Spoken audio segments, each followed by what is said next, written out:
દરેક ભાષાઓની જનની છે. સંસ્કૃતથી જ સંસ્કાર છે, સંસ્કારથી જ સંસ્કૃતિ છે. જનની છે, માં છે, માને વાંચવી અઘરી હોતી, माने समझ भी पड़ती हुई है. आइए जानते हैं संस्कृत के लिए कुणाल गुरुजी क्या कहते हैं. जय सियाराम. आपे અહીંયા ગુરુકુળની અંદર શું તમારી ભૂમિકા છે? સૌપ્રથમ તમારું નામ કુણાલ કુમાર મનપ્રસાદ જોશી.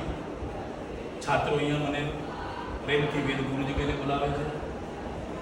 મારી ભૂમિકા દરેક ઋષિકુમારને શુક્લ યજુર્વેદ સંહિતા અને વેદાંત શીખવાડવાની. સંસ્કૃત દરેક ભાષાઓની જનની છે. દરેક ભાષાઓને જન્મ આપનારી માં કોણ? સંસ્કૃત. કારણ કે એનું શબ્દકોશ બહુ વિશેષ છે, પણ છતાં પણ પોતાનું વાક્ય શોર્ટ ટર્મમાં કહી શકાય એવી એકમાત્ર ભાષા હોય તો અમારી સંસ્કૃત છે. એટલા માટે સંસ્કૃતથી જ સંસ્કાર છે, સંસ્કારથી જ સંસ્કૃતિ છે. એવું કહી શકાય કે ઇંગ્લિશ કરતાં પણ સંસ્કૃત અઘરું છે જો આપણે એનો ઊંડો અભ્યાસ કરીએ, કારણ કે જનની છે. સવાલનો અંદર જવાબ છે કે જનની છે, માં છે, માને વાંચવી અઘરી હોતી, માને સમજવી પડતી હોય છે.